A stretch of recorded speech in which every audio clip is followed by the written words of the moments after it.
Haven't done that in a while. Alright, fellas, we are back for One Piece 1061. Now, if you didn't know, I didn't do a chapter review last week. I'd done a live stream on my second channel, which I don't know. I don't really like streaming the chapter reviews and discussions and stuff because there's not I don't know, the flow is sort of different. It's not really my thing. So I'm gonna just stick to this because I kind of like it. So we're gonna get going.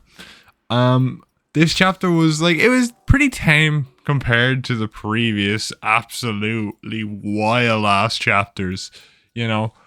But I will say it was a great chapter. Definitely one of my favorites, personally. I just loved everything about this chapter, really, to be honest with you. Right from the start of it with all the mechanical sharks and shit. Bro, we literally got the Iron Giant beating up a shark. Alright, how cool is that, fellas? Let's be honest. That's peak One Piece right there, because it's the goofy shit. It's the goofy shit, you know? Obviously, as your... seems like your taste change, you know? When you get into One Piece at first, you're like, it's a bit too goofy for me. But then when you're fully into it, you're like, yeah, I love that shit, bro. You know what I mean? And also, Oda was cooking something different this week with that Jinbei fan service, baby. The beautiful, beautiful bod of the Night of the Sea on full display. That is what we're talking about. Lovely shots, all that. They even got a colored version of it as well. A beautiful, beautiful image. Best panel of the year. What can I say? The night of the sea Jinbei, baby. Alright. Alright, enough Jinbei simping for one day. Man, I'm hoping he does. We have them split up this arc. They're split up on the same island, but they're still split up. So, we are probably going to get some good Jinbei action in this arc and get a really cool fight from this arc, hopefully. It's also because of all the vegapunk stuff. Looks like it's going to be a Frankie arc. Alright, we were all talking about Elbath. Oh, actually, speaking of which, it's time to say our condolences. Join me in a hymn for the loss of our great arc potential in Elbath, alright?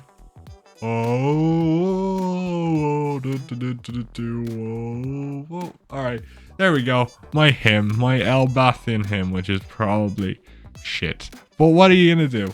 Right? We have to say something. It's a tragedy, but we have to move on. We got our Egghead Island arc, which no one was expecting as far as I know, because we were the whole the Road to Laughtale books. We're talking about Vera, we're talking about Sphinx, we're talking about Elbath. This probably means we're not getting the Road Poneglyph this arc, because they did state that the Road Poneglyph is on one of those 3 islands. So, honestly, bro, I am starting to believe that this 3-year shit, this 3 years, not gonna happen. If he's gonna go off the rails like this, and in a good way, this is some real good shit. We might get some sci-fi One Piece, because this is supposed to be the island of the future, 500 years into the future. Which, can we talk about this for a second? Because, in my opinion, having this be the island of the future makes no sense. Because to me, it would make more sense for an island of revolutionaries to be the island of the future. Because the government we know hates the idea of the country evolving, right? And the world evolving to be able to take its power away. Do you know what I mean? And you could say that's why they have Vegapunk in there, under their control. But here, there's many things this chapter. That got my revolutionary Vegapunk senses tingling. And we'll talk about that as we go on through.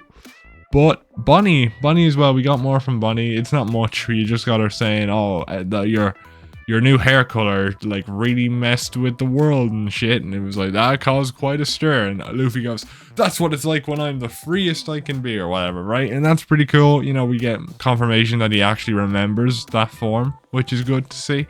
Which means we might see more of it this arc, hopefully. Maybe not. This seems like what I was talking about earlier. I talked about it as if Elbath or Vera were this island. But now I have this sort of viewpoint that it may be a fact that now we're getting this sort of, you know, Yonko comes in and kicks some ass arc in Egghead Island, and the reason I think that is because, to be honest with you, the way they talked about it, yeah, we might see the government's true strength near the end of the arc, but I feel like the first 3/4 of the arc, at bare minimum, are going to be like a walkthrough for the Straw Hats, in my opinion.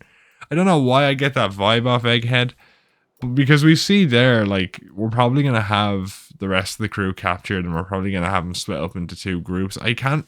Who is with Jinbei and Luffy now, actually, while we're speaking about this? Who is with them at the second?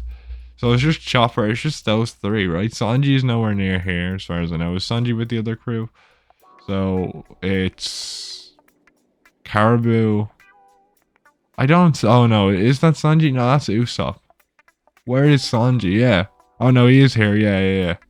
So the rest of the crew is on the ship where Vegapunk captures the ship, right? And that's what makes me wonder here why we're gonna get some Jinbei action, my friends. This is what I'm saying.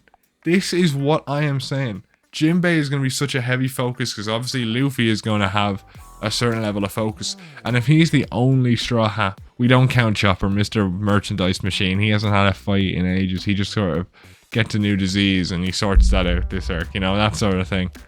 But Jinbei is the other Straw Hat with Luffy, so here's what I'm saying, lads. We're gonna get some great action and I'm really excited for it. This is the sort of stuff that I love from these chapters, the setup and the theories and shit. I love it. And obviously Bonnie's going to be important. I wonder what she's going to have in store. I was talking about previously about Bonnie sort of going, you know, if we wrap Vera, that could be Bonnie's hometown. And maybe that's why the Straw Hats get involved and everything like this. But now it makes sense because there's either 2 ways of looking at this. Bonnie has business with Vegapunk because she wants to confront him about what he did to Kuma.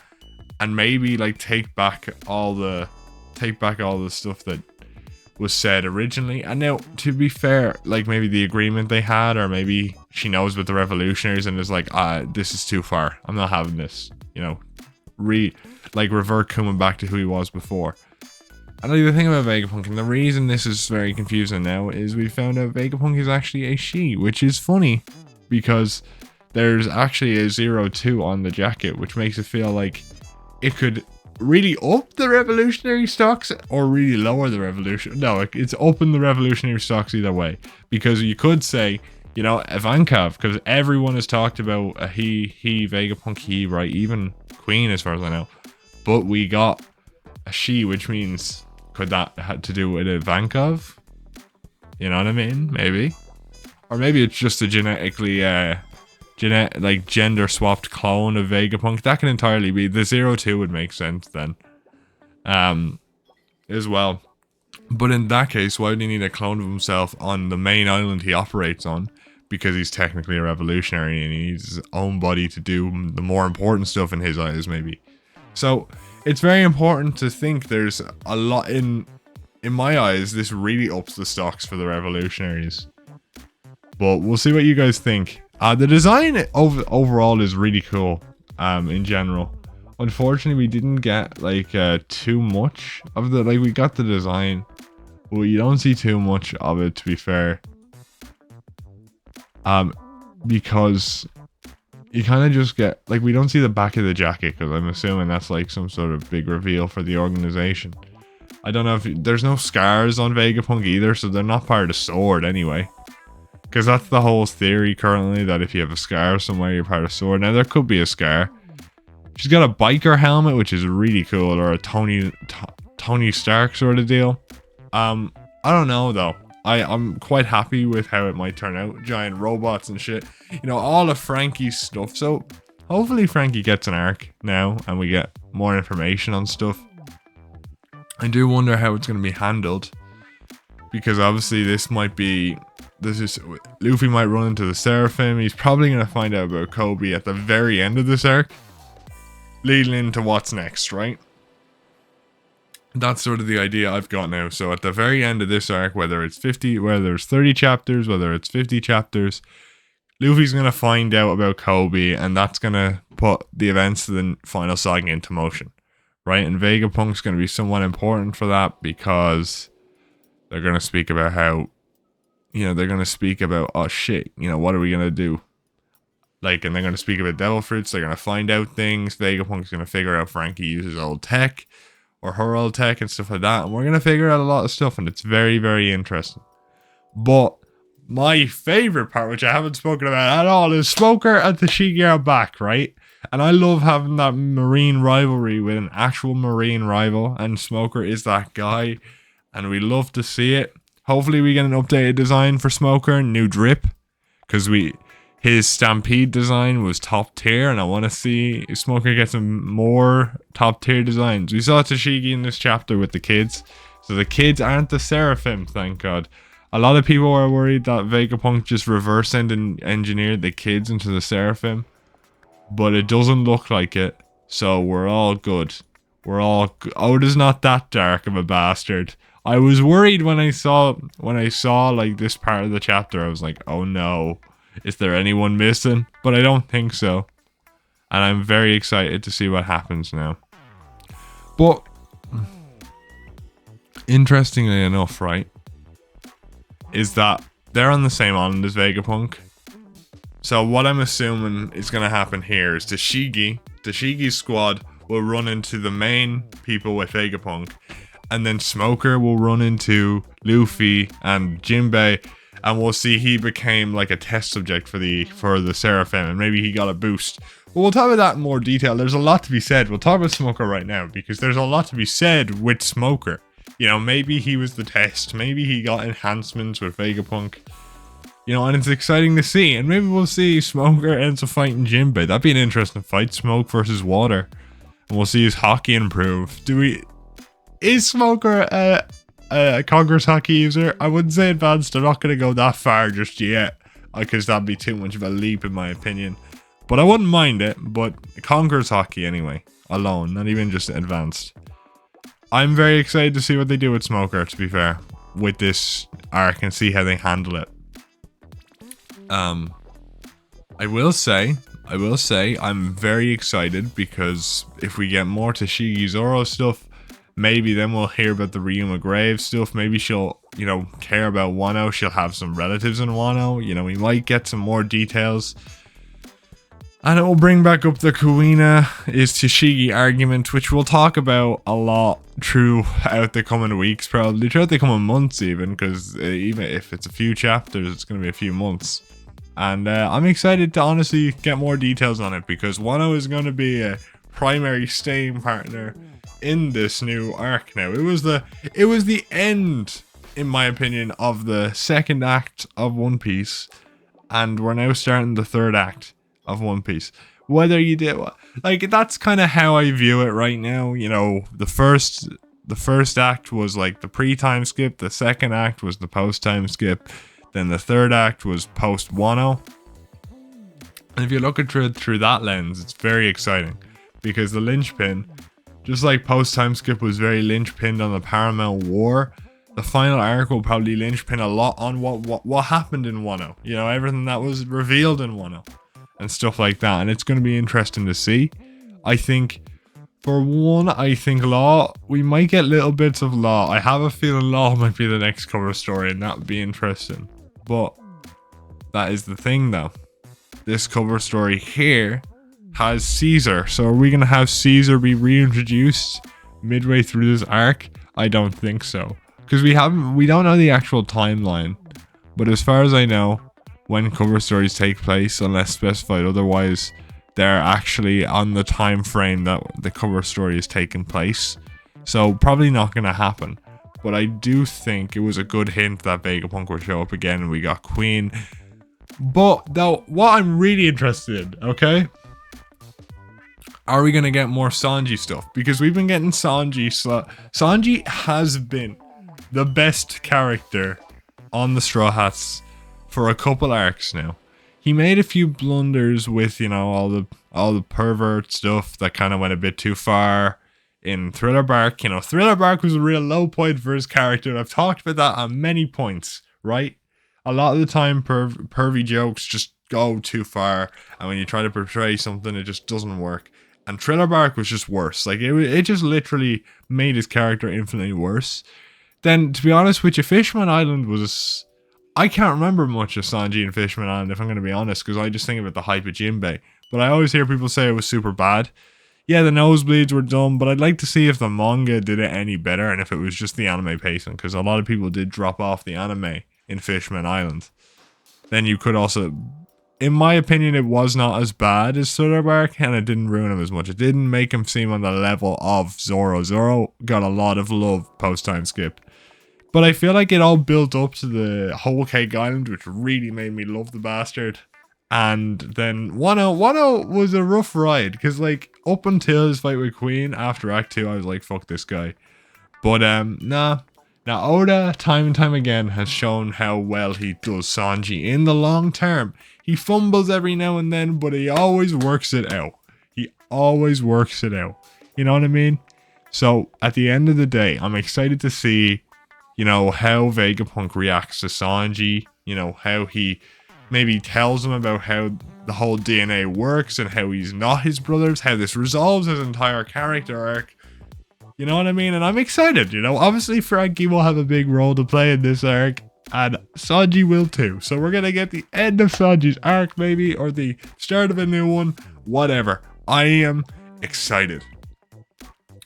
And it also means we'll probably get a Sanji power-up with him using a new modified raid suit at the end of the arc, with Frankie having Queen's tech and Vegapunk's tech. Oh, it's exciting. It is really exciting to see. And also, on top of this week having a banger chapter and a banger episode last week, hopefully we get confirmed in the coming weeks whether Robin had armament hockey in the Wano arc, which we weren't able to tell just yet, but we'll see in the coming weeks. And I'm excited to see all this different stuff combine in this arc, and I'm excited. I really am. And on top of that, we got some Sonic fan art for Egghead Island, maybe? I don't know. Sonic fans start reading One Piece for the Egghead Island? I don't know. More One Piece fans, fellas. But no, I am excited to see where this story goes now. Will Bonnie be a more intriguing character than Law? I highly doubt it, but I do think she might pull it off better than Kid did in Wano, because she is taking the whole supernova spotlight, as far as we know. I don't think she'll play as long-term a role as Law did. I feel like Law is going to be popping in and out of the story constantly, because he is an honorary Straw Hat. He is the 11th member. You know what I mean? He is the guy. Everyone loves Law. You know what I mean? And why is it? Actually, we'll talk about this now, because I don't think I'll make a video on this. All the supernovas slowly but surely lose all their crews. Like Hawkins and Drake and Apu at least merged their crews with Kaido's, so it was pretty decent. But like, fucking Bonnie and Kid just lost their entire crews.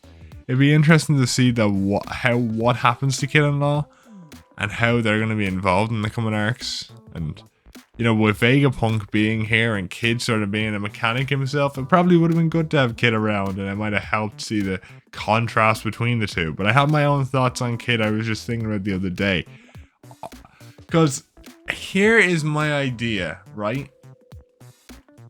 What if Kid is related to Shanks? Okay, now hear me out, because it's a chapter review, but I want to say this because I don't think I'll elaborate on it because I have no evidence. If Kid is related to Shanks, and let's say Shanks was a celestial dragon and Kid was, right? What if he's a celestial dragon? What if what Shanks is doing, what Shanks is doing is angering him so much? I don't know. No, actually that doesn't work. He hates the celestial dragons. But I don't know. Something in me believes he's related to Shanks in some way, and maybe he was like Shanks. He found out that he was related to Red Hair, and maybe that's when he like completely disavowed the celestial dragons. Or maybe no. What if he's like a son of Shanks or something? No, that wouldn't be. I just have so many ideas as a kid. Like this popped in my head like the other night when I was thinking about the supernovas and all the different possibilities for Kid. I think I prefer the idea that he's like maybe whatever family Shanks is part of, he's like the forgotten son, like he's like the litter, like maybe one of the celestial dragon. Let's say Shanks is a celestial dragon, his family is a celestial dragon. maybe it's like one of his families after God Valley was refugeed on an island and fucking, you know, got some like farm lady pregnant and fucking left that kid to die on the island, you know, and maybe that's why he hates the celestial dragon so deeply, but he also hates how Shanks just I don't know why you would hate Shanks though. That's the issue with what I have with all my ideas for Kid, and I feel like they'd be great for him. And it'll also show why he doesn't trust people or why he cares so much about loyalty. I don't know. I know we were talking about Bonnie, but I do want to talk about Kid because I feel like Kid will show up again and different things will happen. This chapter just has a lot in store. We have the Kobe stuff showing up. Also, is Helmeppo a captain, fellas? Can we just go over that right now? Is Helmeppo a fucking captain? My guy Helmeppo is bringing it up in the world. He's a motherfucking captain. My man. How is he the same level as... Oh no, he's a lieutenant. Wait, is he a higher rank than... Oh, is that Commodore? Alright, that makes more sense. Okay. Well, with that being said, I really enjoyed this chapter. There's so much to talk about. So many stocks are rising and lowering. People are saying the Katakuri stocks are down because of the cover story. I don't know. But that all being said, let me know what you guys thought about this chapter in the comments down below. And with that being said, if you like content from me, make sure to like and subscribe. And I will see you all next time, yeah? Goodbye! Oh, that voice break was wild. Did it break? I don't fucking know.